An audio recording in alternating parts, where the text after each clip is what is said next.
अगर आप भी 2026 में न्यूजीलैंड जाने की सोच रहे थे तो आज की इस वीडियो को एंड तक जरूर देखिएगा। न्यूजीलैंड सरकार जो है 2026 में एक नया वीज़ा लेकर के आई है दोस्तों, और बहुत सारे चेंजेस भी लेकर के आई है अपने पुराने वीज़ाज में। अगर आप भी एक इंडियन स्टूडेंट हैं और अगर आप न्यूजीलैंड जा कर के काम करने की सोच रहे थे दोस्तों, और आपको जो है अपने लिए नौकरियां नहीं मिल रही थी या फिर आपको जो है सही वीज़ा के बारे में जानकारी नहीं मिल रही थी, तो इस वीडियो में मैं आपको सही जानकारी देने वाला हूं। कौन सा ये वीज़ा होने वाला है, कब से वीज़ा के लिए आप अप्लाई कर सकते हैं, अप्लाई करने के लिए रिक्वायरमेंट्स, एलिजिबिलिटी क्राइटेरिया क्या क्या होने वाला है, सब कुछ इस वीडियो में आपको पता चल जाएगा। बस वीडियो के एंड तक बने रहिएगा दोस्तों, और वीडियो अगर पसंद आए तो वीडियो को लाइक करना और चैनल को सब्सक्राइब करना मत भूलिएगा। दोस्तों, जैसे कि मैंने आपको वीडियो में बताया, न्यूजीलैंड जो है एक नया 6 महीने का ग्रेजुएट वीज़ा लेकर के आ रहा है दोस्तों, और आज की इस वीडियो में मैं उसी वीज़ा के बारे में आपको बताने वाला हूं कि अगर आप भी 6 महीने का ये वीज़ा लेना चाहते हैं तो आपको क्या करना पड़ेगा, एलिजिबिलिटी रिक्वायरमेंट्स वगैरह क्या क्या हैं, और एक्चुअली में ये वीज़ा है क्या। सबसे पहले तो ये बताया जा रहा है कि भैया ये वर्क वीज़ा इसीलिए लाया जा रहा है ताकि जो है जॉब प्रॉस्पेक्ट्स को स्ट्रेंथन किया जाए इंटरनेशनल स्टूडेंट्स के लिए।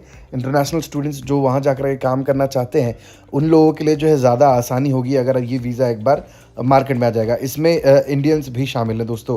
आप अगर पढ़ना चाहते हैं और पढ़ाई के बाद कंप्लीट करना चाहते हैं काम, तो भाई वहाँ पर आपको जो है इस वीज़ा के तहत बहुत ज़्यादा हेल्प मिल सकती है। ये नई पॉलिसी जो है immigration.government.newzealand की वेबसाइट पर पब्लिश की गई है। आप वहाँ जाकर के सारी की सारी जानकारी देख सकते हैं दोस्तों। इससे रिलेटेड ये पॉलिसी इंटरनेशनल एजुकेशन को लेबर मार्केट की नीड्स से कनेक्ट करती है। बेसिकली लेबर मार्केट और लेबर शॉर्टेज जो भी होती है दोस्तों, उनमें बहुत सारे लोगों की ज़रूरत होती है, पढ़े लिखे लोगों की भी ज़रूरत होती है। तो अगर अच्छे खासे पढ़े लिखे लोग अप्लाई करेंगे जॉब्स के लिए, तो वहाँ जो मतलब हाईली स्किल्ड सेक्टर्स में जो है जो जॉब्स अवेलेबल है दोस्तों, वो भी फिल होनी चालू हो जाएंगी, जिसकी वजह से जो है लेबर शॉर्टेज कम हो जाएगी। ठीक है, इस नए वीज़ा में है क्या आखिरकार, और ये नया वीज़ा क्या क्या ऑफर करता है।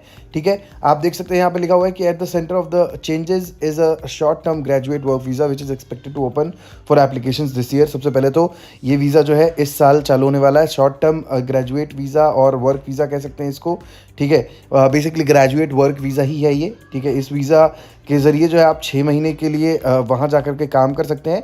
इसमें आपको 6 महीने के ओपन वर्क राइट्स मिलेंगे, और इसमें जो है ग्रेजुएट्स वहाँ जा कर के काम कर सकते हैं। ऐसा नहीं कि अगर आपने पढ़ाई नहीं की है या आपके पास क्वालिफिकेशंस नहीं है तो आप वहाँ जा कर के काम कर सकते हो, नहीं। इसमें जो है सिर्फ और सिर्फ ग्रेजुएट्स को ही मौका मिलेगा दोस्तों, इसीलिए इस वीज़ा का नाम है ग्रेजुएट वर्क वीज़ा। सबसे पहले तो आप इस वीज़ा के तहत न्यूजीलैंड में अपने लिए नौकरियां ढूंढ सकते हैं, लोकल वर्क एक्सपीरियंस गेन कर सकते हैं और ट्रांजिशन कर सकते हैं। ट्रांजिशन एज इन कि अगर आपको वहाँ पर कोई अच्छी जॉब मिल जाती है, बड़े लेवल की जॉब मिल जाती है, अक्रेडिटेड एम्प्लॉयर के अंडर जॉब मिल जाती है, तो आप अक्रेडिटेड एम्प्लॉयर वर्क वीज़ा के लिए भी ट्रांजिशन कर सकते हैं। ठीक है, यहाँ पर जो है विंडो थोड़ा टाइट है दोस्तों, यानी कि पॉसिबिलिटी थोड़ी कम है, लेकिन यहाँ पर आपको जो है सारी की सारी चीज़ें करनी है।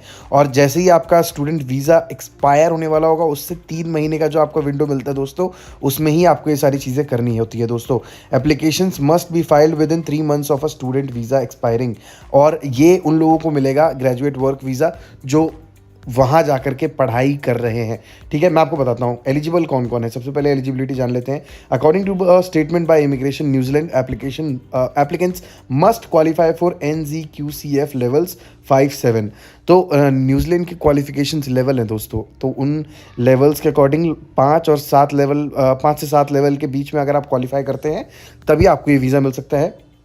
अगर आपने करीब कम से कम 24 हफ्तों के लिए फुल टाइम स्टडी किया हुआ है न्यूजीलैंड में, तभी आपको वीज़ा मिल सकता है दोस्तों। आपको जो है न्यूजीलैंड डॉलर्स 5,000 शो करने पड़ेंगे अपने अकाउंट में, तभी आपको ये वीज़ा मिल सकता है। और हेल्थ रिक्वायरमेंट्स जो है आपको फुलफिल करनी पड़ेंगी दोस्तों, तभी आपको ये वीज़ा मिल सकता है। साथ ही यहाँ पर लिखा हुआ है कि this visa is not available for English language और फाउंडेशन कोर्सेज।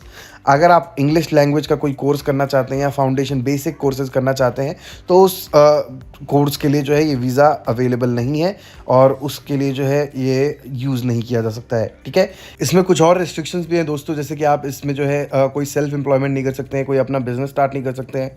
साथ ही अपने पार्टनर और डिपेंडेंट चिल्ड्रन को जो है वर्क वीज़ा या स्टडी वीज़ा के लिए जो है स्पॉन्सर नहीं कर सकते हैं।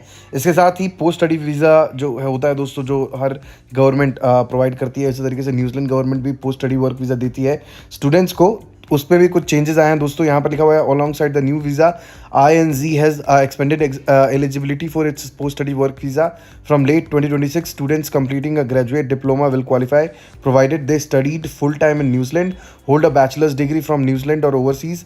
The PSW in such cases will be valid for up to 1 year depending on the duration study. यहाँ पर साफ साफ लिखा गया है कि भैया जो लोग ग्रेजुएट डिप्लोमा करेंगे, ठीक है, कंप्लीट करेंगे, वही लोग क्वालिफाई करेंगे। और ग्रेजुएट डिप्लोमा जो है लेवल 7 तक का होना चाहिए। और वो ग्रेजुएट डिप्लोमा जो है उन्होंने न्यूजीलैंड से कंप्लीट किया होना चाहिए। अगर वो न्यूजीलैंड से कंप्लीट कर रहे हैं तभी जा कर के जो है उनको ये पोस्ट स्टडी वर्क वीज़ा मिलेगा दोस्तों। ऐसा नहीं कि आप कहीं और काम किए, सॉरी कहीं और पढ़ाई की और आप पोस्ट स्टडी वर्क वीज़ा लेंगे, नहीं। पोस्ट स्टडी वर्क वीज़ा उन्हीं लोगों को मिलता है जो कि आप किसी कंट्री में जा करके पढ़ाई कंप्लीट कर रहे हो। पढ़ाई कंप्लीट करने के बाद उसी कंट्री की गवर्नमेंट आपको जो है काम करने का मौका देती है। तो उसके लिए जो है यहाँ पर एलिजिबिलिटी चेंज किए गए हैं दोस्तों। साथ ही आपके पास एक बैचलर डिग्री होनी चाहिए। ज़रूरी नहीं है कि वो न्यूजीलैंड की है, न्यूजीलैंड के बाहर की भी हो सकती है। सपोज़ आपने इंडिया में बैचलर्स की है, उसके बाद आप वहाँ जा करके कोई डिप्लोमा वगैरह कर रहे हो, उसके लिए जो है आपको पोस्ट स्टडी वर्क वीज़ा मिलेगा। और ये जो पोस्ट स्टडी वर्क वीज़ा है ये मोस्ट ऑफ द टाइम 1 साल के लिए वैलिड होगा दोस्तों, लेकिन ये डिपेंड भी कर सकता है कि आपका जो वहाँ पर कोर्स है वो कितने दिन का था, ठीक है। सपोज आपका कोर्स जो है 6 महीने का था तो हो सकता है कि आपको 6 महीने का ही पोस्ट स्टडी वर्क वीज़ा मिले। अगर आपका कोर्स 1 साल का है तो 1 साल का आपको पोस्ट स्टडी वर्क वीज़ा मिल सकता है। ये चेंजेस जो है किए गए हैं दोस्तों। साथ ही इसमें जो है पोस्ट स्टडी वर्क वीज़ा में जो है जो एप्लीकेंट्स हैं या फिर जो स्टूडेंट्स हैं वो अपने फैमिली मेम्बर्स को स्पॉन्सर या फिर कर सकते हैं, बुला सकते हैं, बेसिकली इनविटेशन दे सकते हैं विजिट के लिए और वर्क करने के लिए। तो ये जो है इसमें बड़ा डिफरेंस है दोस्तों, ठीक है। लेकिन दोनों ही वीज़ा जो मैं आपको बता रहा हूँ, दोनों ही वीज़ा जो हैं थोड़े लिमिटेशंस के साथ आते हैं। दोनों में ही आपको वन टाइम अपॉर्चुनिटी मिलती है। Only one PSW can be granted पर एप्लीकेंट, यानी कि एक एप्लीकेंट को एक ही पोस्ट स्टडी वर्क वीज़ा मिल सकता है। और जो शॉर्ट टर्म वीज़ा है वो एक्सटेंड और रीयूज़ नहीं किया जा सकता है, ठीक है। तो अगर आप ये वीज़ा लेते हैं तो उसके बाद आपको अपने कंट्री में आना पड़ेगा वैलिडिटी ख़त्म होने के बाद। और चांसेस क्या मतलब श्योरिटी है कि ये वीज़ा आप दोबारा लेके वहाँ नहीं जा पाएंगे। अगर आप नेक्स्ट टाइम अप्लाई करेंगे तो आपको अक्रेडिटेड एम्प्लॉयर वर्क वीज़ा या फिर डिफरेंट वीज़ाज़ के थ्रू ही वहाँ जाना पड़ेगा, ठीक है। इसमें इंडियन वर्कर्स के लिए और इंडियन स्टूडेंट्स के लिए क्या फ़ायदा है या क्या घाटा है वो भी बताया जा रहा है दोस्तों। यहाँ पर India remains a major source of students for New Zealand particularly in diploma and graduate diploma programmes. यहाँ पर बताया जा रहा है कि most of the graduate diploma programmes और डिप्लोमा प्रोग्राम्स जो होते हैं न्यूजीलैंड में, उसमें ज़्यादातर जो है इंडियंस ही जा करके पढ़ाई कर रहे होते हैं दोस्तों, ताकि उन्हें वहाँ जा करके काम करने का मौका मिले, सेटल वेटल होने का मौका मिले। तो न्यूजीलैंड में ऑलरेडी बहुत सारे इंडियंस जा करके पढ़ रहे हैं और ये इंडियन स्टूडेंट्स जो है न्यूजीलैंड के लिए बहुत ज़्यादा ज़रूरी हैं।